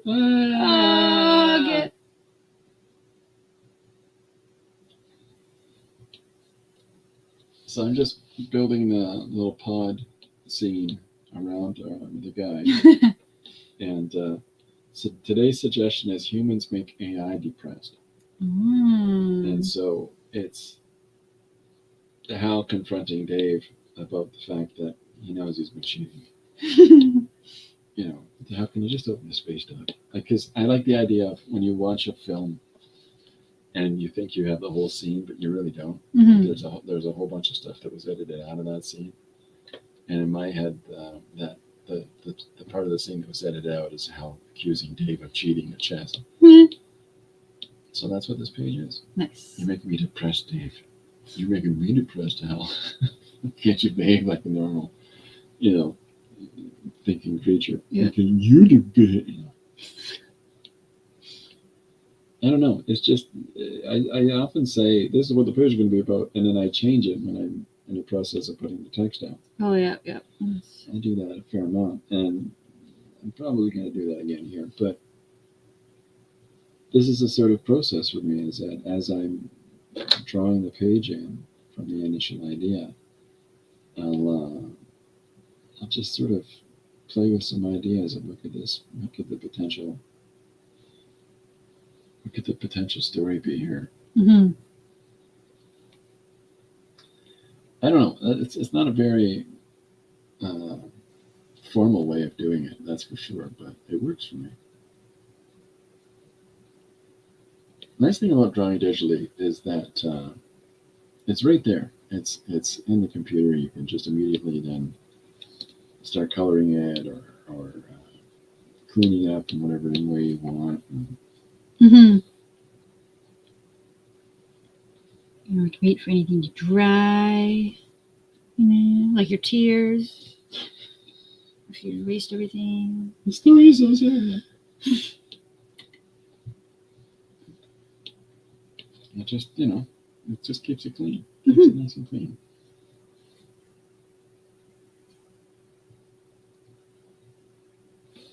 Add your background in there.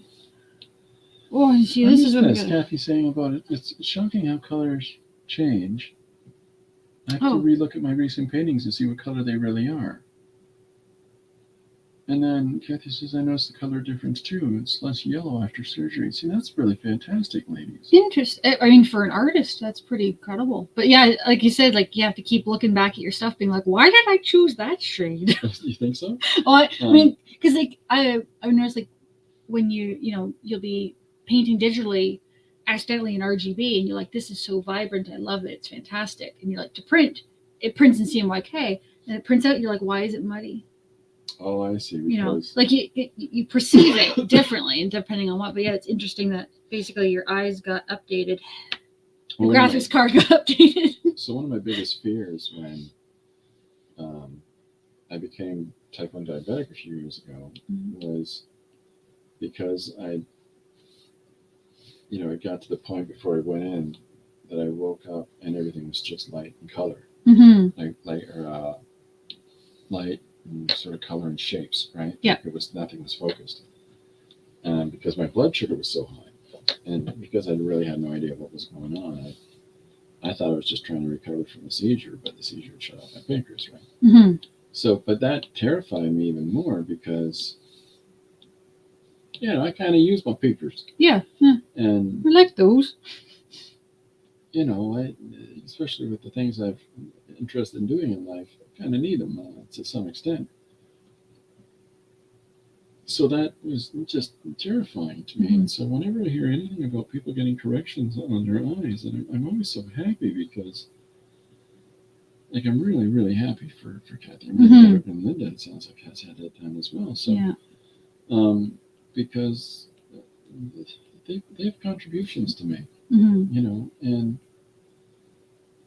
creatively and expressively, and part of that way they go about their contributions is having the ability to see the things that they enjoy and are making. So we don't want anybody to lose that. But what a terrifying thing in the moment. I've one of my sort of in the back of my mind all the time, whenever I get a bad cramp in my hand or something, is what would I do? If I did, at some point in my life, I'll probably get arthritis. My grandma had pretty intense, at least into her 70s, and she couldn't knit anymore. So it's like, what do I do if I can't knit? And it's like, well, can I hold a pencil? Blah. Like, what if I'm very bad with knives? What if I lose a digit? You got teeth. You know, grip things. but like, humans are pretty adaptive. I've seen there was a girl that lost use of one arm, and she built her own little machine, like little stand, and learned how to crochet with one hand, this little stand holding the hook. Wow. And I've seen people with no hands do stuff with their teeth, and it's like, I mean, we know there's several artists that paint with their feet, I believe. Well, I mean, Chuck Close, Yeah. he was an artist that he suddenly had to work differently. Mm-hmm. So I was like, okay, well, there's ways. You just have to be a little bit resilient. Well, I used to be predominantly left. Now I'm predominantly right. Like you just sort of. You just get on with it. Well, no, you do adapt. It throws your lemons, and you make tomato sauce, or however that expression is. Yeah. I'm a whiny millennial, so I don't like hardships. Is that right? Well, that's what that's what my mom tells me. No. Well, listen, Tristan, the world has changed an awful lot since I was your age, and if you're gonna ask for my advice, I'd say keep your stick on the ice. Yeah. I don't know.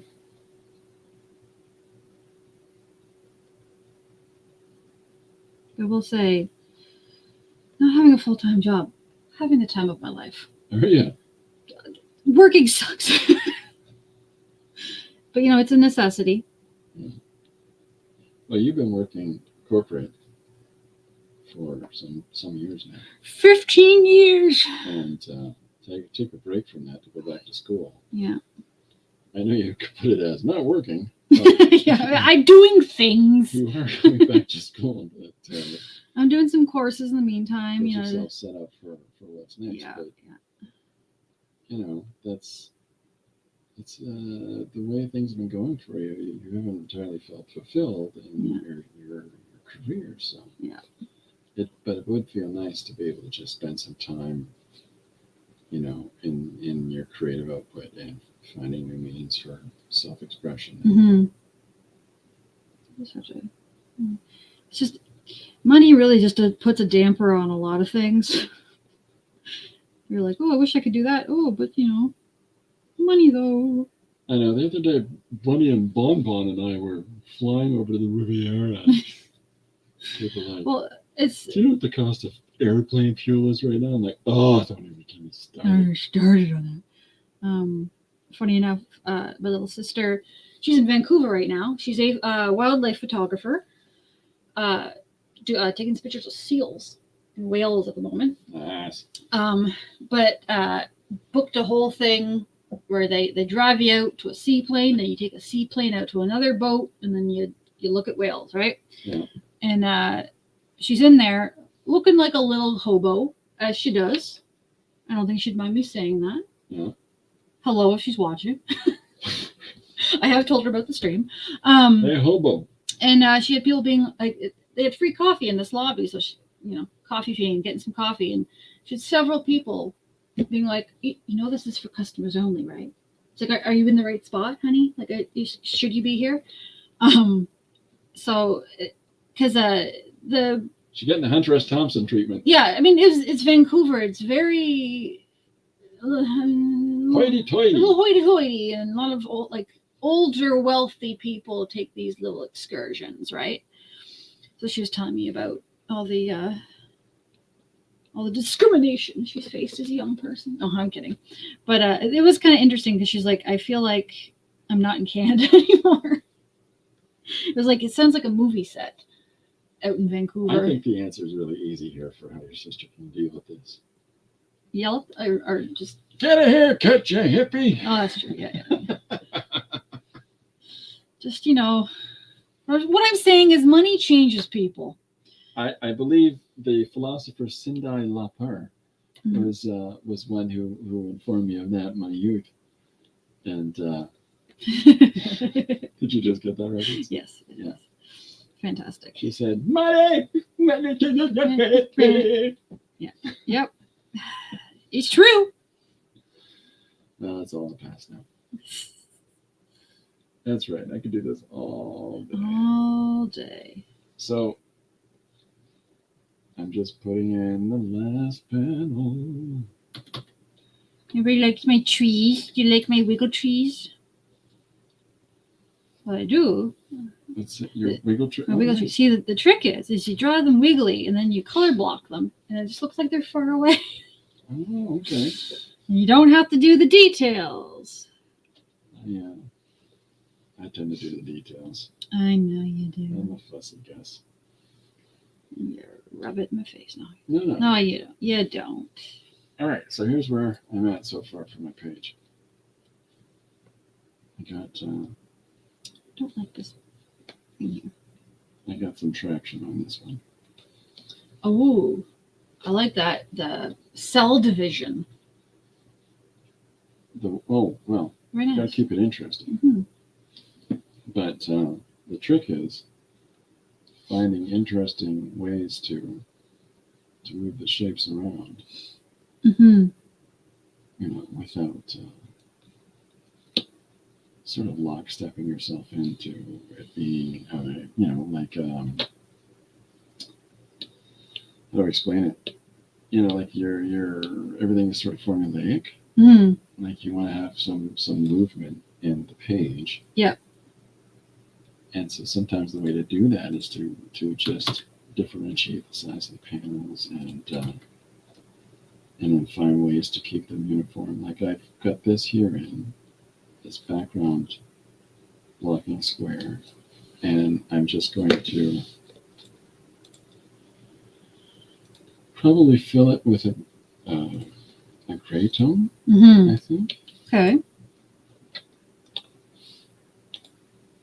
And then so what I can do now is come back in again and cut out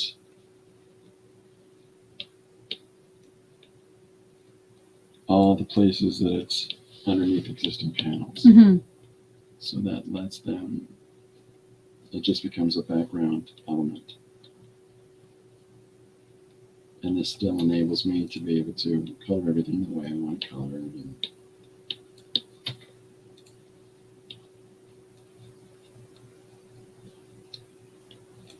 And like this. So I work really fast digitally. Like you think I'd working it more often, but I just don't. Here we go. See, so now it's got this cool framing element in the background. Nice. I like it. So all I have to do now is draw this bottom panel, and I'm going to do a dance. Just a little dance.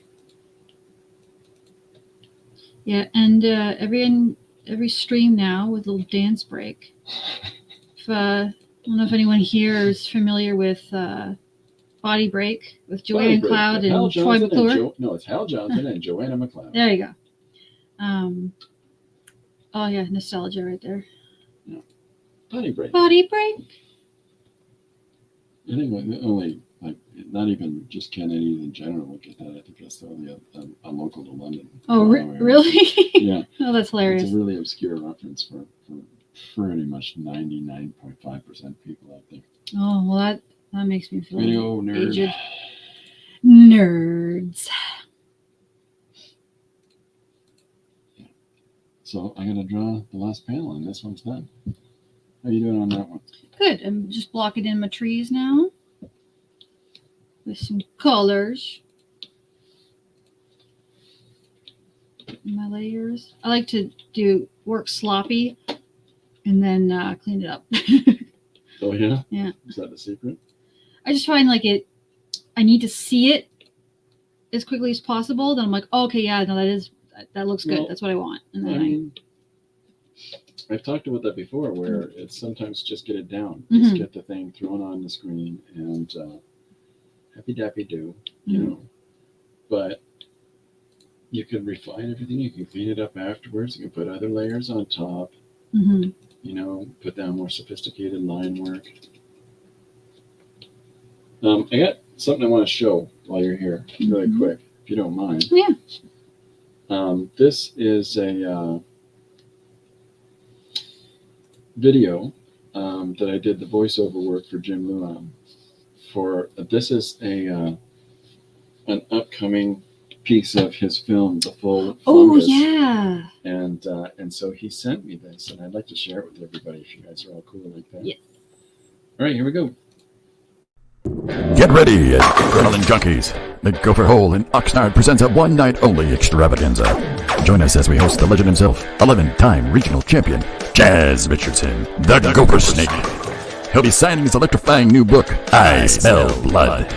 This is the Gopher Snake telling you to come down and see me, and I'll sign your book. Don't be a wimp. Fans, this is your exclusive chance to meet the 10-pin maestro himself. Mark your calendars and head down to the Gopher Hole for an unforgettable night of strikes and pickups. Don't miss out on this once-in-a-lifetime opportunity. Be there, Oxnard, and let's roll.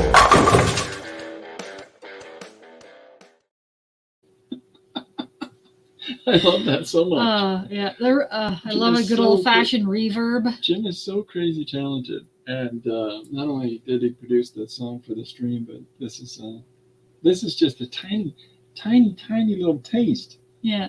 Of what he's got coming up for this movie of his. Oh, so that's good. I like that. And, Oxnard. Get ready, Oxnard.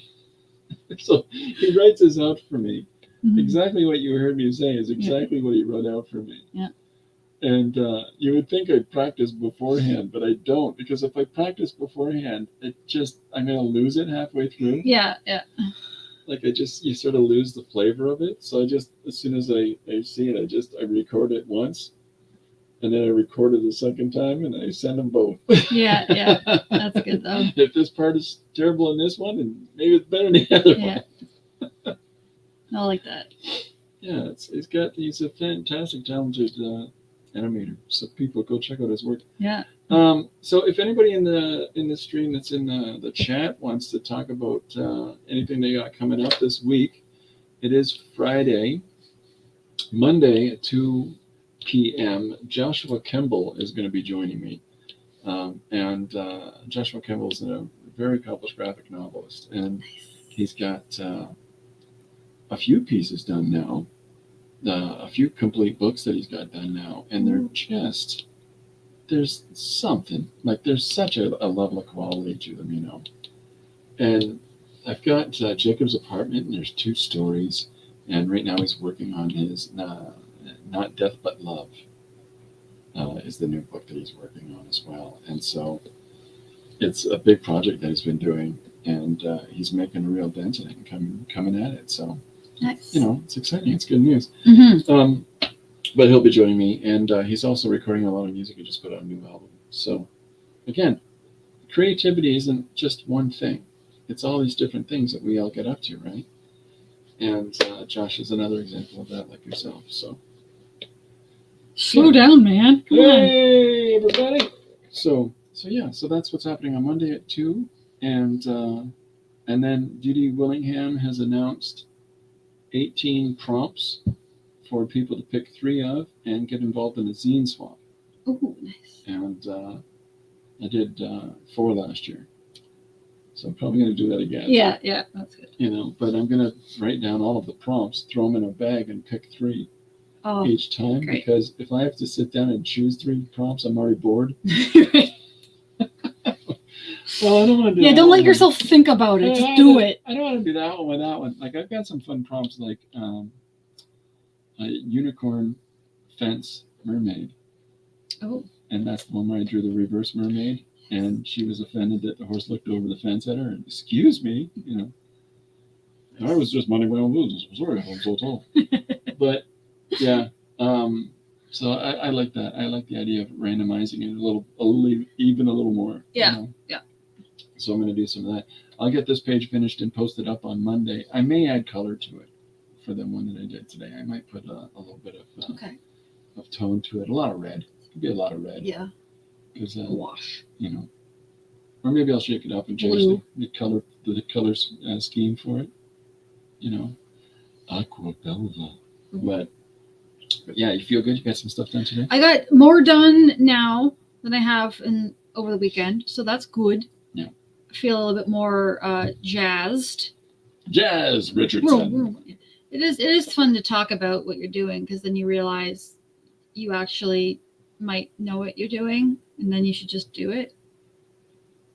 Yes. Yeah, that's a sentence and a thought that was complete before it came out. There you go. And then pistols, finger Yeah, pistols. yeah. Okay. Anyway, it's good. I like the stream. It's So, like therapy. do you want to show some of the things that you're responsible for formatting lately for assembling these books?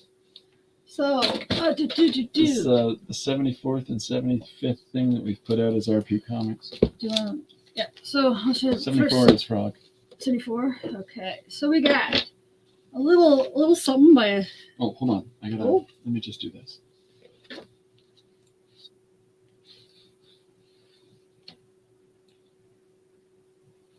That's the wrong one, anyways. I'm just going to put the camera on. I was going to do a Vanna White kind of. There, you're in. All right. And you're holding the book. There we go. Okay, we got a little something by Tim Fraser. And And then we got our alternate cover by Juan Do. Beautiful. Same contents, but and we got a little. So this is Tim's first book. Yep, first. And we got, you got all that stuff. I won't show too much because you got to buy it. Do we know where one can acquire? Off Tim's website. Frog Bucket. On his Instagram, you can find him through that as well. Yeah, and a little guest spot from some guy named Chris. Yeah. Well, yeah. It happens. Looking good. A fan of frogs in buckets. I'm sure it's a metaphor for something. I just like that the title is Frog Bucket. Frog Bucket. Bucket of frogs. Just in case you would like to look at things. Really lets you know what you're in for. Different angles. Right. When you say frog bucket, what are you actually talking about there? I'm talking about a bucket of frogs. Oh, okay then. I understand now. And this is why I haven't been hired for promotional. I'm just like, bucket of frogs. It's Frog Bucket. Frog Bucket. What are you asking and if about? you've been in the stream before, you've probably seen this bad boy. One page story extravaganza, as per the song. Yeah, it was a great song. We got a little hardcover action there. Ooh, look at that. A spine. Yeah, I appreciate it. We got another review came in this week, and touched every time that happens. It just touched my heart. Fantastic. I appreciate it so much, and all people picking up. Well, I got to think of something to do in appreciation of people that have been picking up the book. Yeah.